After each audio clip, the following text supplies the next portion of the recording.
नमस्कार विद्यार्थी मित्रांनो. नवी मुंबई सहाय्यक आयुक्त या पदासाठी जाहिरात आली आहे आणि या परीक्षेमध्ये 100 पैकी 60 प्रश्न जवळपास कायद्यांवर असतात. त्यातला एक महत्त्वाचा कायदा आहे तो म्हणजे आर-टी-आय. आर-टी-आय म्हणजे राईट टू इन्फॉर्मेशन ॲक्ट. यावर कसे प्रश्न विचारले जातात समजून घेऊ. प्रश्न आहे, केंद्रीय माहिती आयुक्ताची नियुक्ती टिंबटिंब हे करतात आणि पर्याय दिलेले आहेत माहिती निबंधक, पंतप्रधान, तिसरा पर्याय दिलेला आहे राष्ट्रपती आणि चौथा पर्याय दिलेला आहे राज्यपाल.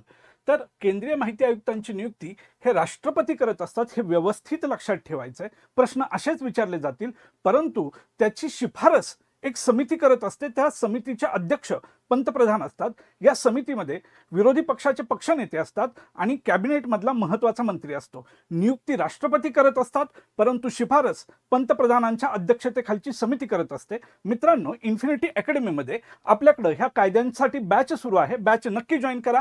अधिक माहितीसाठी 9226016161 या नंबरवर संपर्क करा आणि जास्तीची माहिती मिळवा.